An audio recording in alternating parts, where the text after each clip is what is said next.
Welcome to another episode of Wrestling with Worldwide Willis. And today, and always, this podcast is brought to you by the League of Melanated Gentlemen Podcast Network. Now, let's talk wrestling, folks. So, for matches of the week, there were several matches that I really enjoyed, but to keep it short, the match that I really saw in the latest episode of Raw that really impressed me was Xia Li versus Becky Lynch. First, I'll start with Xia Li. I don't love the build because I don't like that they squash two up and coming women who honestly are like could be top tier talents. I don't like that they squash them for Xia Li to look better. I didn't like that they jobbed them out like that. However, I think Xia Li in this match proved okay. She's either pretty good or Becky is top tier. I'm not quite sure yet, but I will say in this particular match, she performed really well. She hung with Becky. Everything looked clean. There wasn't any like botches or missteps or anything. Her finish is looking good, and yeah, she's the strikes look clean and stiff as they could be without hurting anybody. And yeah, Xia Li, I was very impressed with in this match. The crowd was into it. Shout out to that crowd. I don't remember where the Raw was, but the crowd was really into it. I appreciate that. Like usually a Raw crowd could be kind of boring, kind of not into it the whole time, but this crowd was into it. I think they were in Michigan. I want to say um, Grand Rapids. I may be wrong on that, but I want to say it was Michigan because I remember my boy had the Detroit Lions WWE belt. So I'm pretty sure it's Michigan. But the crowd was great. Shout out to them. Now Becky Lynch, man, she is on a tear right now. Like honestly, and we'll talk about my awards later on. At the end of the year, I'll do a top 10 list of wrestlers of the year and award my wrestling of the wrestler of the year and give other awards out. But Becky Lynch is a candidate for wrestler of the year, right? Like she didn't hold the women's championship this year, but the amount of work she did this year is crazy. And like held the NXT title, had some amazing matches with Trish Stratton. Then had Tiffany Stratton. Then had a classic match with Trish Stratus when people thought Trish Stratus was cooked, was over the hill. She had one of the best cage matches I've ever seen. She had it with her. Then countless matches with Bianca, with great matches with young and upcoming talent. The Lyra Valkyria, great match with her. Every match she's had with these up and coming women, she's done a great job, and she's made these women look viable and look like stars, just like she did in this match with Xia Li. So Becky Lynch is amazing, right? Like I will say, man, I was always a fan of Becky, but the wrestling part was kind of the afterthought. It was like, okay, I love Becky the character, I love her on the mic. When she gets in the ring, it's good, solid, but it didn't move the needle for me. Man, now that you just seeing her just go on this workhorse era and putting over the next generation and caring about the next generation of women and even being vocal about the Raw women's division not getting enough time to build their characters and stuff, like that's big. Like not only did she put in the work, but she's also using her influence to make these women get more time and more shine on television. So, man, Becky Lynch, the utmost respect to her. She's on her workhorse era right now, and I appreciate that. So Xia Li versus Becky Lynch, I'll definitely tune in for that one. Really good one. I will say this episode of Raw was really good. I think they've been on a roll lately. Show a SmackDown too, but this whole Survivor Series build has been great. But speaking of Raw, the women's division is really healthy right now. I think we talked about it. We saw it in this Raw tag team match, the four-way tag team match. Like it was a really good match, really fun. You had some actually viable characters. There's a few teams that was like, okay, like they didn't really need to be out there. However, there was enough talent in the ring to be interested in what was going on, right? Maxine, was this Dupree, Maxine, and then like my girl from Diamond Mine, and then like they had a couple cool tag teams, Katana and then Caden Carter, they were great. Like they always steal the show whenever they wrestle. They should be pushed. We'll talk about that at a later date. But um, yeah, I'm just excited about because the Raw Women's division, honestly, about 3 months ago, man, it was rough. It was rough. It was basically they were pushing Rhea more in the Judgment Day, storyline more than what she was when she was like she wasn't really feuding with anybody. There was no real threat to her, and there was no the tag team title, the women's tag team titles didn't get much attention at all. That's not the case anymore, and so I'm really excited. They brought in a lot of young talent and really upgraded the roster, the Raw Women's roster. So, no, they're doing a great job. Chelsea Green is killing it. Um, you know, there's many other people that are doing solid, but could easily be doing better if given more shine. And we'll kind of talk about that later in our top fives. But I also want to talk about Gunther. Man, Gunther and Miz have had a really good rivalry. Really good. It's been clean. The promos have been amazing. The setup to it all has been great. Even this whole Imperium like inner squabbling has been fun to watch. But man, I'm just so impressed with Gunther, man. Like it's crazy to think this guy would be a menace on the microphone. We all know what he can do in the ring. The dude can give you a match of the year level quality match in the ring, but outside of the ring is what I'm so impressed by. Like I didn't know if he had that in him, but now you can easily tell he's the main event guy. Like when him and Miz went at it, and the Miz just talking trash, blah blah blah.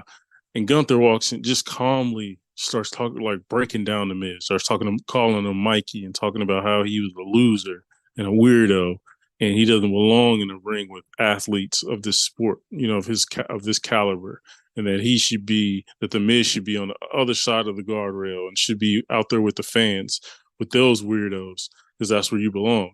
And then the crowd starts chanting USA, USA randomly. Like no one ever chants USA anymore at a WWE event. And Gunther improvised and took it on the chin and threw it right back at him. He was basically like, you see, for you to throw out three random letters at me, that shows how insecure and how unimportant you are to throw that at me. I don't, that doesn't mean anything to me. I'm untouchable, basically. And yeah, man, he ate that up. That was all ad lib. You could tell. So Gunther's just on a different level right now on the microphone. And I heard on the internet that he kind of feels like he's outgrown the Intercontinental Championship, which I kind of agree. Like I could easily see him being the World Heavyweight Champion or the Universal Champion, whichever one they put on him is going to be. He's going to upgrade whatever title whatever belt is put on him, he's going to upgrade it. He's going to make it look 10 times better, even if it's the Universal title, who Roman Reigns has, who's done a great job. But still, that just speaks to how good Gunther is. And so, yeah, I think he's outgrown a little bit. He's on an amazing, 2-year run. And he's obviously broke the record for the longest Intercontinental Championship reign. He's the greatest IC champion of all time. I think he's main event though. He should be in the title picture. And I'm hoping after WrestleMania 40, we get a Gunther chasing the main belt story with Imperium at his side. But yeah, man, he's up there for Wrestler of the Year to me. He's also a candidate for it. And unfortunately, I don't know. I think I was talking about this with someone today, but it's kind of annoying to me that he doesn't get the premium live event matches like some of these other guys do, right? Like, and we know it's Gunther, right? He doesn't need to be at a Survivor Series or a Royal Rumble or a Backlash to get bigger. Like he's so good that he doesn't even need that, and he's almost like the workhorse of the television series of Raw. He's the workhorse. You know what I mean? They put him out there to have matches, but I would love to see a Gunther get more pay-per-view shine, PLE shine. You know what I mean? He deserves that. He deserves moments like that. So, and especially with these crowds, like Survivor Series, it would be dope to have Gunther showing up in Chicago. He has history with that city as far as with Gold and NXT Gold, and they all know him as Walter and everything. So, Gunther's on a different level, man. The dude has hit his peak and is killing it. So I'm really excited for that.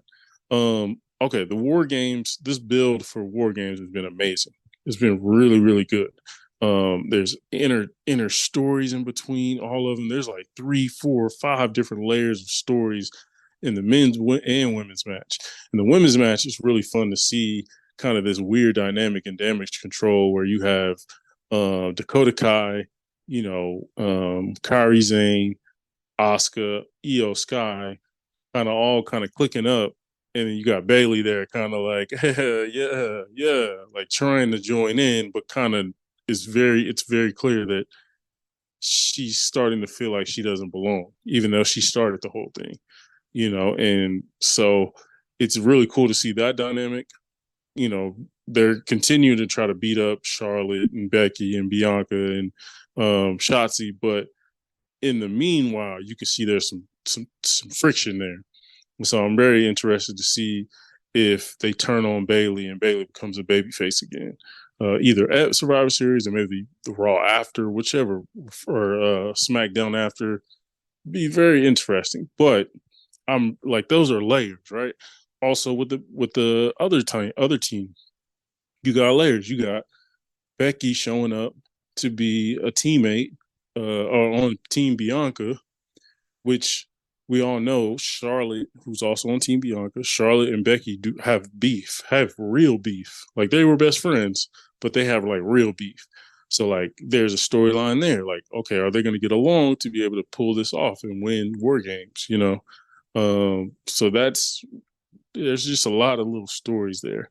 Now on the men's side, it's also exciting because we have stories as well. We have Drew McIntyre joining the Judgment, not joining the Judgment Day, but in this particular match, he is on Team Judgment Day, and he's basically doing it to get his hands on Jey Uso inside of a cage because he doesn't like Jey Uso because Jey Uso was part of the bloodline, which cost Drew McIntyre the championship countless and countless times over and over again.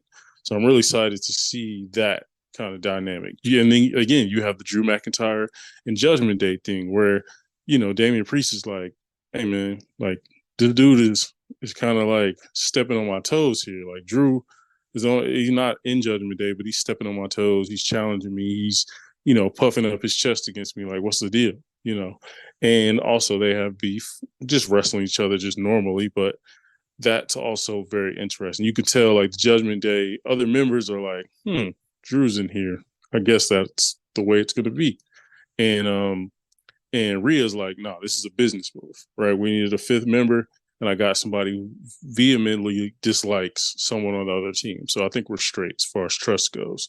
Now, on the other side, you have so many great layers where you have Jey Uso, again, going up against Drew McIntyre, who he helped, ruin a lot of Drew McIntyre's top moments. He helped ruin those with the Judgment Day. You have, Cody against the Judgment Day. They've had a lot of beef. Seth Rollins against the Judgment Day. They've had a lot of beef where Seth went up against Finn. Seth went up against Damian Priest. He's also been trying to fend off Damian Priest, who is the holder of the briefcase, Money in the Bank briefcase. You know what I mean? So many different layers here. Sami Zayn as well with the Judgment Day. But, you know, also now they announced that the fifth member of Team Cody and Team Seth, whichever one you want to call it, is my boy. I hear voices in my head. They talk to me. They understand. They talk to me. Yeah, but Randy Orton is now the fifth member. He's making his comeback. Randy Orton is the fifth member of Team Cody. I'm really glad they didn't bring him out on Monday Night Raw. Like, I hope they don't bring him out on Friday. I hope they give us that moment on Saturday. I have a feeling they're going to still bring him out like very, very end of SmackDown. He's going to show up. The little credits are going to roll and then cut off, right? And I still think that gives Randy his moment in Chicago on Saturday. But I'm hoping the first time we see Randy is when he walks out there. He like maybe they have a whole drama thing where in War Games, it's five members of the Judgment Day in the cage, and they're beating up on four members of the Judgment Day. Randy hasn't come out yet. Randy didn't join them in the little lockup cage, War Games cage, right? So they're beating them up. Judgment Day has the advantage 5-4, and the clock goes to zero. and Randy's supposed to come out, and there's a delay. There's a delay. He's not coming out, and then Judgment Day started to get laughing, starting to get confident, starting to be like, he ain't coming. He not coming. He not showing up. And so they start continue to beating up on Team Cody, and then boom, the music hits, crowd goes bonkers, and then that's the first time we see Randy when he runs out there hot, like a hot tag, runs out there and just starts, RKOing everybody. Like that would be an amazing moment. That'd be an amazing return. But that's just my idea. You know what I mean? I've seen it before. That's kind of a ripoff of Kevin Owens when he did it in NXT War Games. But still, I hope they do that. So yeah, Randy Orton's coming back. I'm really excited for that. I love Randy. It was unfortunate that he got hurt because he was doing some of the best stuff of his career with RK Bro, even singles against Roman and the Bloodline. He was amazing. Hopefully he can get healthy and 100% because he honestly has another 4 or 5 years in him easily if he can stay healthy. So, but yeah, Randy being on the men's team makes it interesting because again, when I talk about storylines, if Randy is on Team Cody also has Jey Uso. Just like Jey Uso was part of the bloodline and cost Drew McIntyre a bunch of title shots against Roman, Jey Uso, as a part of the bloodline, also cost Randy Orton and RKO and Matt Riddle a ton of title opportunities, whether tag team or singles matches. So it was really cool, little subtle stuff. This is stuff they do now that they didn't used to do under Vince. But basically, when Cody announced that Randy is the fifth partner, everybody was happy. Seth, Sammy, you know what I mean? Cody, all of them are super excited. But then they look at Jay, and Jay's kind of like, oh, damn. Like, really? Like, Randy's going to be on our team? Like, you know what I mean? It was kind of like that, you know what I'm saying? That dude you beat up, and you find out years later, he came back and he's on your squad. You know what I'm saying? And it's like, damn, now I got to deal with this drama. So it's going to be interesting, the interplay between Jay and Randy. I wouldn't be surprised if Randy at the end of the match, you know, Team Cody wins, everybody's celebrating, and Randy hits Jay with an RKO just to let him know, hey, it's not sweet over here, right? Like you're not about to play me.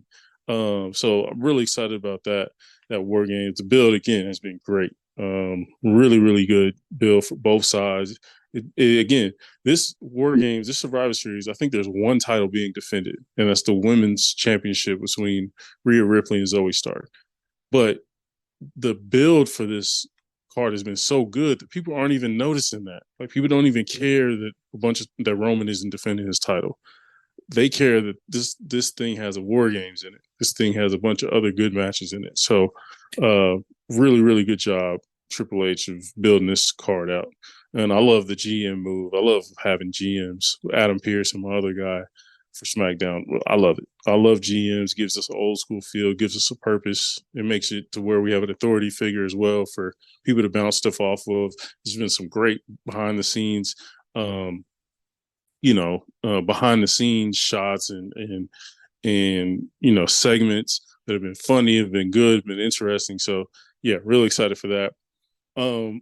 Also, I want to throw in my top 5 to finish this out. These are my top 5 talents that I think should get more shine. Top 5 talents that should get more shine or more time on TV. Number 5, Tommaso Ciampa. Now, I know he's starting to get more love a little bit, but he's also kind of in that in between. I want Tommaso to be pushed to the moon, but I also want a heel Tommaso pushed to the moon, meaning I want him to turn on Johnny Gargano. I want them to have a rivalry that's very clear. I want him to turn into sort of that old Randy Orton, and it's Tommaso. I mean, it's very in character for it's very in character for Tommaso because it's something he did in NXT. But it's basically just do whatever it takes to win and try to win the championship. And so he'd be as dirty as possible. Like he'd peel the little pads off the floor and to where it's just concrete and do a DDT or, different things he would do, just doing whatever it takes to win. And so I'm really excited to see a heel Tommaso champion. So I'm really hoping we get that and he gets a lot of shine. Number 4 is Chelsea Green. I think Chelsea Green is the MVP of the women's division in 2023. Um, and obviously, Becky's up there, Rhea's up there, but Chelsea has been one of the best signings they've made in a long time. She got released before she came back under Triple H. She's gotten a lot more shine, a lot more to do. She's hilarious. They really leaned into how funny she is. They even give her a different different introduction. Chelsea Green. You know what I mean? Very like in character uh introduction. So Chelsea Green has been amazing. I'm hoping she's getting a lot of shine. I don't want to act like she's being slept on, but I think she can get even more. Like she could be in the main event picture, maybe not as a wrestler, but as a character because she's so damn good. She's funny and hilarious. So Chelsea Green number 4, number 3, Bronson Reed. Bronson Reed has done an amazing job since coming up. That elimination chamber performance, amazing. These last couple of weeks, really good. That match he had with Gunther, amazing. 2 big meaty men slapping meat, amazing match. I actually saw that live. It was amazing. But I think Brunson's done a great job in the time he's been given. But I really think once Gunther comes off of that IC title, I think Brunson should be the guy to get it. Maybe not. He won't beat Gunther, obviously, but I think he should be Bronson Reed should be the next person to beat the next guy, whoever that is. I really like Bronson, man. He's so talented in the ring, and his finish is great. It's simple, but it's effective. And Bronson Reed's just amazing. So I'm really hoping he gets even more shine. He's been getting a lot more shine lately, but I just wanted to be consistent, definitely. Number 2, I mentioned them earlier, but Katana and Caden Carter, women's tag team. They are amazing. To me, they should be the Jeff Hardy. They should be the Hardy Boys of the women's division if they do it right. Their moves are super creative. Every time I've seen them wrestle on the main roster, the crowd really gets in. It could be a dead crowd. They really get into it due to watching these 2 women wrestle because they give you creativity. They give you true tag team wrestling. And the crowd really loves that, man, if you do it well. So I think Katana and Caden Carter have been amazing so far, and I just want to see them consistently get more shine. Like in this latest women's tag team match, I think it was Knox and Natalia won the thing, and I'm like, they won the turmoil match. I'm like, I think it's 4-way tag team. They won it, and I'm just like, why? They have no momentum whatsoever. No one cares about them. They won, and everybody was just like, "Damn, she pinned Maxine. Like, of all people, she pinned Maxine. Like, why can somebody else eat that? W." So, yeah, I'm just hoping that these 2 women, Katana and Kaden Carter, really get an opportunity to shine on the big stage consistently, not just one match every month, but consistently, just because they're really good together, have really good chemistry, and their move set is really fun. So I think they should definitely get pushed to the moon. And number 1 to me, Candice LeRae. Candice LeRae has been getting jobbed out ever since she made it to the main roster, and it's unfortunate because she is so talented, can do more in the ring than 95% of the women's division easily. Her and EO Sky going back and forth would be amazing. Candice LeRae, if you go back and watch like her NXT tape, bro, she kills it, bro. She's amazing, great at selling, great at all different things, different aspects. So yeah, Candice LeRae to me number 1 because I think she's a hidden gem. She's somebody a crowd could easily get behind. She's a mother. She's married to Johnny Gargano.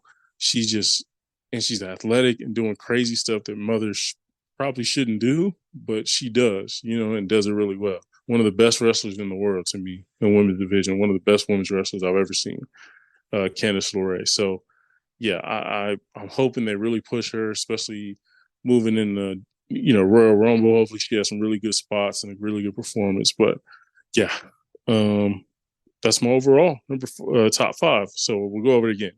Tommaso Ciampa at number 5, Chelsea Green at number 4, Bronson Reed at number 3, number 2, Katana and Caden Carter, and number 1, Candice LeRae. Those are my top 5 talents who should get more love, more shine, more attention. So yeah, folks, I appreciate you tapping in with me. Definitely looking forward to War Games leading up this weekend. Definitely we'll have a review up, and it should be a really good card. Really excited for it. But until then, we out. Yeah.